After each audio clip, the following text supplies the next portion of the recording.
Le voy a mostrar una foto y usted me dice quién es la persona que sale en esa foto. Dígame en voz alta.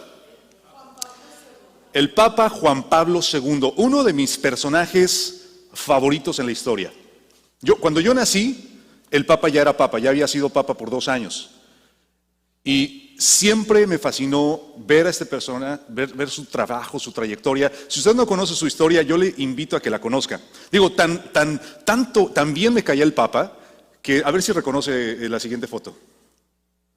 Ahí estoy yo, mire, qué bonito. Ahí me preguntaron, ¿cuántos años tienes? Y yo dije, 3 añitos. Ahí, por ejemplo, los que no saben acerca de la tradición católica, a los 3 años, 4 años, por ahí, se lleva a los niños a confirmar a la iglesia. Se les lleva y se les viste de lo que ellos quieran. Bueno, no Spider-Man o Batman o cosas, no, sino de algún santo o de alguna cosa especial. Yo dije, a mí pónganme del Papa. Digo, no, nada de que santo, no, el mero Papa.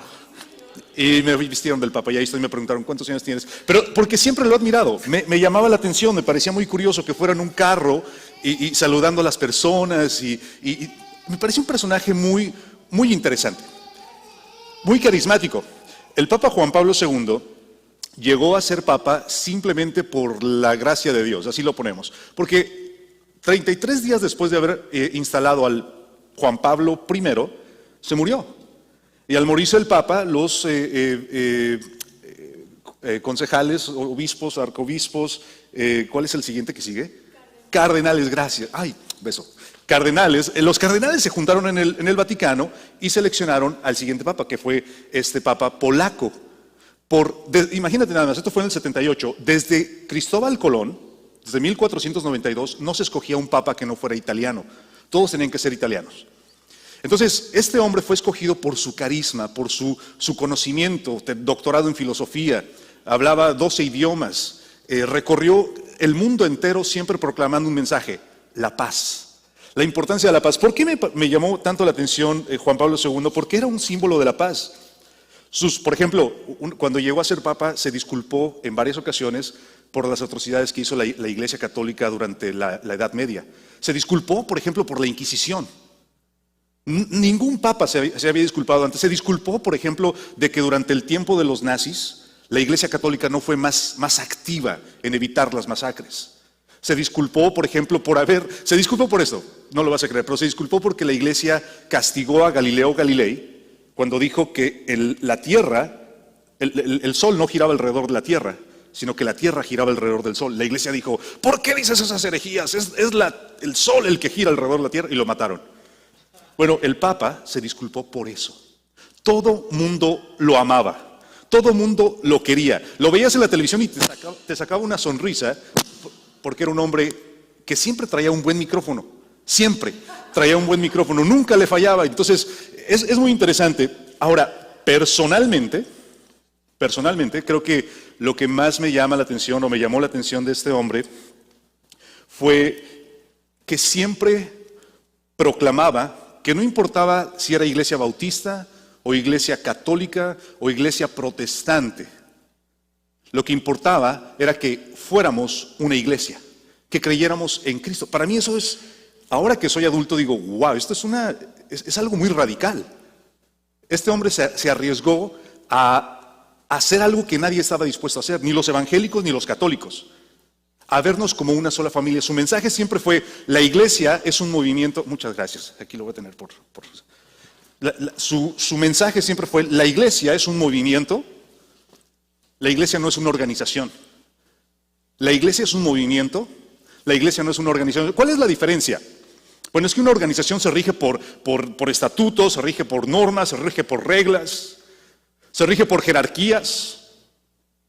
¿No? Cuando llegas a algún lugar tú preguntas, ¿y aquí quién es el jefe? Bueno, las organizaciones se rigen por eso. Los movimientos es diferente. Las organizaciones son algo fijo, que siempre está ahí. Los movimientos siempre están en movimiento, en constante cambio, exacto. Por ejemplo, hoy en nuestros días hay un movimiento que se llama Black Lives Matter. Lo has escuchado, ¿no es cierto? Está en las noticias, está por todas partes. ¿Por qué es un movimiento? Bueno, es un movimiento porque promueve una idea, que las vidas de afroamericanos también son importantes. Esa es su idea y es claro, su mensaje es constante y hagan lo que pase, siempre van a promover su mensaje. Eso es un movimiento. Bueno, la iglesia cuando empezó, ¿qué crees? No era una organización. No era algo estático que dependía de un edificio o que dependía de un set de adoración o que dependía de ciertas cosas. La iglesia no era una organización. La iglesia comenzó como un movimiento, donde un hombre se levantó y empezó a predicarle a 3,000 personas o más, y 3,000 personas en ese mismo instante se bautizaron. ¿Y sabes qué era lo que predicaba? Él decía, yo predico una cosa, Pedro, a Cristo. Todo lo que predicaba Pedro era simplemente la resurrección de Jesús. Y esa era la clave de ese movimiento. Yo creo que la iglesia necesita ser reedificada. Creo que la iglesia necesita, en este momento, todas las iglesias, no nada más esta, sino que toda iglesia, todo movimiento cristiano, se encuentra así, como en ruinas, como caído. Y creo que es nuestra responsabilidad empezar a reconstruir. Creo que es nuestra responsabilidad recordar que la iglesia es un movimiento y no una organización.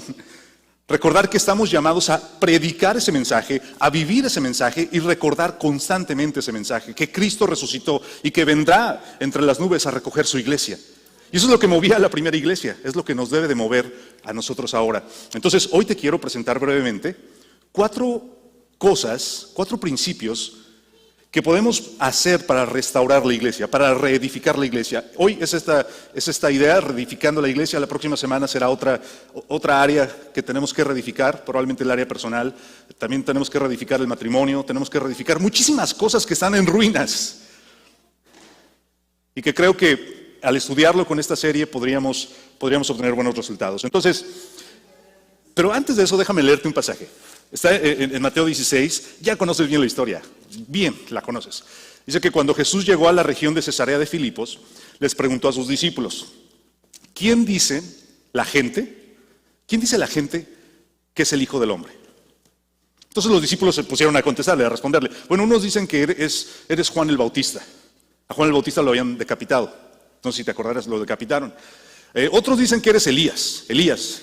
Recuerdas que se lo llevó en carros de fuego el Señor al cielo, que ya regresó Elías. De hecho, los judíos constantemente piensan que Elías va a regresar. Por eso en sus celebraciones, generalmente en la Pascua, tienen las sillas del comedor, están todos sentados y hay una silla extra, en caso de que llegue Elías. Es en serio. Ok, está bien. Se me queda así como, me vale. Ok, está bien. Otros dicen, fue Jeremías, o eres Jeremías, y otros dicen, o algún otro profeta. Y aquí es donde Jesús probablemente se acercó o les dio una sonrisa y les dice, ¿y ustedes quién dicen que soy yo? Pedro, por supuesto, le responde inmediatamente y le dice, tú eres el Mesías, el Hijo del Dios viviente. En ese momento dice la Escritura que el Señor le respondió, bendito eres Simón, hijo de Jonás, o hijo la traducción aquí le pone Juan, pero es Jonás. Y porque mi Padre que está en los cielos te lo ha revelado. No lo aprendiste de ningún ser humano, sino que mi Padre te lo dijo. Ahora te digo que tú eres Pedro, que significa roca, y sobre esta roca edificaré mi iglesia. Y el poder de la muerte no tendrá nada de autoridad sobre ella, sobre la iglesia. Y te daré las llaves del reino. Todo lo que prohíbas en esta tierra será prohibido en el cielo, y todo lo que permitas en esta tierra será permitido en el cielo. Luego advirtió severamente a los discípulos que no le dijeran nada a nadie de que él era el Mesías. Me parece muy interesante. Esta historia creo que vale la pena mencionar dónde se llevó a cabo, dónde ocurrió esta situación. Te voy a mostrar un par de fotos. Lo que estás viendo ahora se llama bañas, así como te bañas, no te bañas. Literalmente la palabra balneario o bañarse viene de este lugar, porque este lugar es donde comienza el río Jordán. El río Jordán tiene su origen en esta cueva. Y ahí brota el agua que recorre toda la tierra de Palestina, toda la tierra de Israel. Y esta roca, en aquel entonces se llamaba Cesarea de Filipos. Se llamaba Cesarea porque fue una ciudad dedicada por Herodes para el César, para Augusto. Y después se llamó Cesarea de Filipos porque Herodes tenía un hijo que se llamaba Felipe. Y él dijo, pues yo me voy a quedar en esta ciudad. Dijo, le vamos a poner Cesarea ¿de quién? Pues de yo merengues, Filipos, y así le pusieron. Pero lo relevante de este lugar es que era si te pones a pensar, ¿qué ciudad hubiera sido Las Vegas en tiempos antiguos? Bueno, cuando tú piensas en Las Vegas, el otro nombre de Las Vegas es la ciudad del pecado, Sin City, la ciudad del pecado. ¿Por qué? Porque encuentras todo tipo de pecado. Ves gente vendiendo droga a la vista, prostitución, juego, apuesta, todo lo que Juan Camaney disfruta, ahí lo vas a encontrar en Las Vegas. Bueno, en la antigüedad, esta podría ser Las Vegas de la antigüedad. Cesarea de Filipos, di conmigo, Cesarea de Filipos. Las Vegas de la antigüedad. ¿Por qué? Porque en este lugar encontrabas, por ejemplo, el templo de Afrodita. Nosotros hoy en día usamos la palabra afrodisíaco para cualquier cosa que estimula el deseo o la actividad sexual. Cómete unos camarones. ¿Por qué? Pues para que... Exacto, son afrodisíacos. Y que no, si pones camarones con ostiones, olvídate. Entonces, este tipo de afrodisíaco, la palabra afrodisíaco, viene de la palabra Afrodita. Aquí había un templo de Afrodita, un templo para Afrodita. ¿Cómo te imaginas que se le adoraba? Te lo imaginas bien. Desenfreno, orgías, cuestiones sexuales. Había otro templo, por ejemplo, para el dios Dionisio. Estaba en este lugar, el templo para el dios Dionisio. El dios Dionisio era el dios del vino. ¿Cómo crees que lo adoraban? Pues con borracheras y caos, etcétera. Es decir, aquí había todo lo que te podías imaginar. Había un total como de 7 u 8 santuarios para Dios. Es un santuario para el emperador, el santuario para Zeus, etcétera. Jesús, algunos dicen que se llevó a sus discípulos hasta este lugar para enseñarles esta lección de que él era el hijo del Dios Altísimo, aunque personalmente creo que no creo que lo hizo intencional el Señor. Por ejemplo, lo encontramos en una boda. ¿Fue una boda solamente para convertir el agua en vino y demostrar su poder? ¿Será que se durmió en la barca solamente para demostrarles a sus discípulos que tenía poder sobre el mar? O sea, no todo lo que Jesús hace en la narrativa bíblica o en la historia bíblica tiene como que tienes que conectarlo, tiene un propósito. Por alguna razón llegaron a este lugar, pues. Cuando llegan, ocurre esta confesión de Pedro, que es en la que estoy basando este mensaje. Pero Pedro le dice, tú eres el Hijo, tú eres el Mesías, el Hijo del Dios Altísimo. Jesús le dice, sobre esa roca edificaré mi iglesia. Y ahora yo te pregunto, y aquí es donde tú tienes que sacar tus conclusiones. ¿Cuál era la roca? ¿Qué te han enseñado? ¿Qué te han dicho? Escucho por ahí, Pedro, Jesús. Es lo que uno ha escuchado con el paso de los años. Bueno, yo creo que para reedificar la iglesia del estado en el que se encuentra, vamos a interpretar ese pasaje como nos lo han enseñado. Vamos a decir que cuando Jesús dice sobre esa roca, está refiriéndose a Pedro. Vamos a poner aquí el pilar. Tradicionalmente la Iglesia Católica ha dicho, Pedro es la roca de la iglesia, por eso fue el primer papa, y en base a este pasaje toman esta doctrina. No necesariamente, mira, porque la palabra Pedro es masculino, y la palabra que aparece en el texto bíblico original es femenino. Pero si lo pensamos bien, Pedro llegó a ser esa roca en la iglesia primitiva. Cuando comenzó, él fue el único que tuvo la valentía de pararse frente a los fariseos y los publicanos y las personas y decir, ustedes mataron a Jesús. 50 días después de que Jesús murió, él se paró con valentía y les echó en su cara que ellos habían matado a Jesús. Y no tuvo temor. De hecho, lo azotaron a él y a Juan y les dijeron, oiga, ya no queremos que anden predicando. Y él dijo, nosotros no podemos dejar de predicar. Si quieres, métenos a la cárcel, si quieres, mátanos. Pero nunca vamos a dejar de predicar. Bueno, yo creo que para que la iglesia se restaure, necesitamos gente como Pedro. Gente que sea roca dura. Gente que sea lo suficientemente terca como para pararse enfrente de quien lo necesita escuchar y decir, Jesucristo es el Señor. Jesucristo resucitó. Jesucristo es el Dios Todopoderoso. Así que si Jesús estaba implicando, o no, que Pedro era la roca, yo creo que necesitamos más cristianos como Pedro. Roca fuerte. Y obviamente los resultados se van a ver en la iglesia. Ese mismo día que él predicó, ya te lo mencioné, 3,000 personas se bautizaron. Más adelante en el libro de los Hechos dice que 5,000. Ya para finales del libro de los Hechos escuchamos de 15,000 personas por un hombre que tuvo la valentía de decir lo que tenía que decir. Yo te invito, si tú quieres que la iglesia se restaure, te invito a que seas un pilar, como Pedro, como roca. Ahora, hay otra interpretación. Vamos a poner que este va a ser otro pilar. Ya los traía armados. Imagínate que me hubiera puesto a armar aquí. No, me agarra la tarde. La otra interpretación es que, bueno, no es Pedro, la roca, sino que la afirmación que dice Pedro es la roca. O sea, el que Pedro dice, tú eres el Mesías, el Hijo del Dios Altísimo, esa afirmación es lo que es la roca. Y está interesante, ¿eh? Suena interesante, suena más lógico que una persona sea la roca. Pero yo también creo que en la actualidad, si nosotros viéramos esta afirmación, el poder de la afirmación, la oración que hizo Gerardo, cuando él la estaba mencionando, qué profundidad. Señor, obviamente si tú le dices Señor a alguien es porque eres su siervo, eres su esclavo. Hijo de Señor Jesucristo, esa palabra Jesucristo tiene tanta profundidad, no solamente significa Jesús el que salva, o Jehová salva, y Cristo, Mesías ungido. O sea, toda esta profundidad, esta frase de Pedro tiene mayor profundidad. Jesús, eres el Mesías, el Hijo del Dios Altísimo.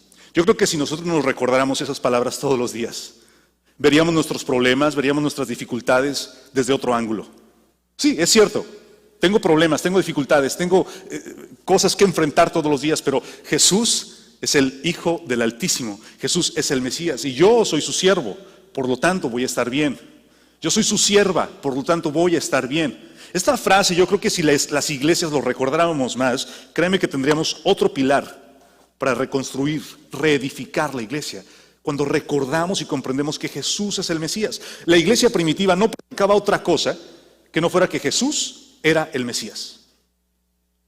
Yo creo que la iglesia de hoy necesita recordar ese mensaje, recordar que Jesús es el Mesías y predicarlo constantemente. Pero hay otra interpretación y bueno, esta me parece muy interesante. Te dije que el lugar se llamaba Banias, sí te lo dije, ¿verdad? Sí. Otras personas dicen, no, la roca es Jesús. La roca es Jesús. Me parece muy acertado también. Yo creo que este podría ser otro pilar. Ahora no sé aquí cómo los voy a conectar. Esto los voy a conectar aquí. Pedro es la roca, lo podemos interpretar así, y decir, los cristianos somos la roca. Es lo que mueve a la iglesia, lo que mantiene viva. La afirmación de Pedro es la roca, Jesús es la roca. La Biblia dice que cuando el pueblo de Israel iba saliendo y caminando por el desierto, una piedra lo seguía. Y de esa piedra salía agua. A Cristo se le llama también la peña de Oreb. Se le reconoce como la roca. Jesús es la roca. Constantemente dibujos y textos cristianos de los antiguos, cristianos primitivos, hacen referencia a Jesús como la roca. El apóstol Pablo dice, Él es el fundamento de nuestra fe. Nadie puede poner otro nombre, nadie puede dar otro nombre más que Cristo, que es el fundamento de nuestra fe. Si Cristo no es el centro de esta iglesia o de cualquier iglesia, ¿qué estamos haciendo? Si Cristo no es el centro de tus acciones, ¿qué estás haciendo? Cuando Cristo se convierte en el centro, no lo que ocurre aquí, no mis preferencias, no mis comodidades, no tus preferencias, sino Cristo, las iglesias se reedifican. Las iglesias se destruyen cuando se anteponen mis comodidades, tus preferencias, mis preferencias, tus tradiciones y mis tradiciones. Cuando eso ocurre, las iglesias se derrumban. Pero ¿sabes cómo se reedifican? Cuando ponemos a Cristo de regreso en donde corresponde. Cristo es el centro. Las iglesias deben de ser cristocéntricas, pues.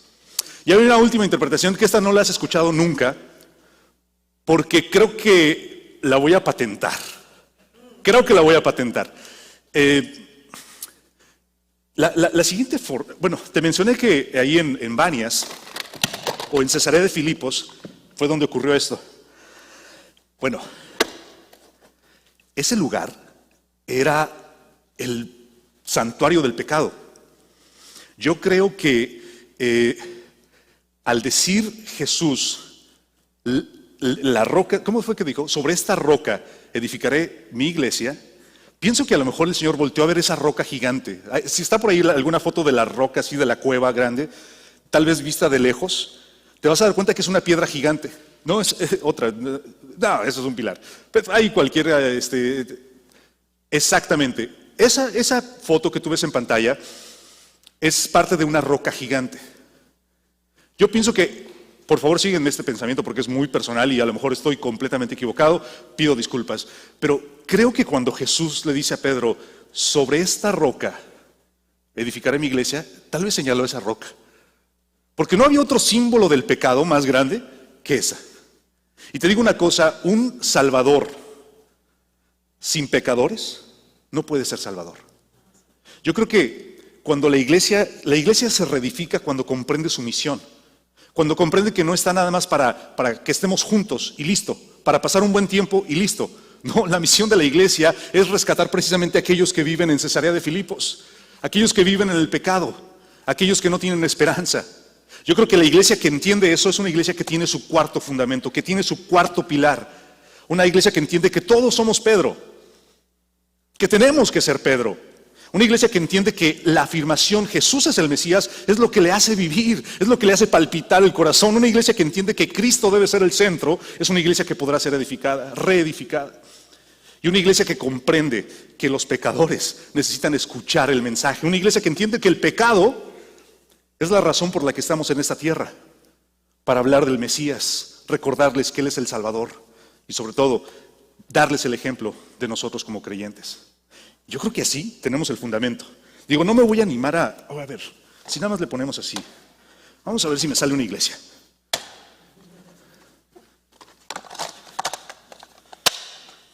Ay, nada más tengan cuidado con el fundamento.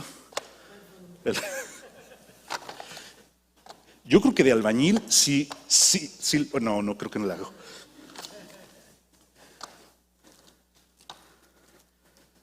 Y se queda. Iglesia, reedifiquemos la iglesia. Familia, reedifiquemos la iglesia. Pero tenemos que recordar que tenemos que ser como Pedro, ser valientes. Recordar que Jesús es el Mesías y que tiene que ser el centro de nuestra adoración, de nuestra vida, de nuestra existencia. Y recordar que estamos aquí en esa tierra con una misión, que es hablar a aquellos que no tienen esperanza, a aquellos que no tienen la salvación.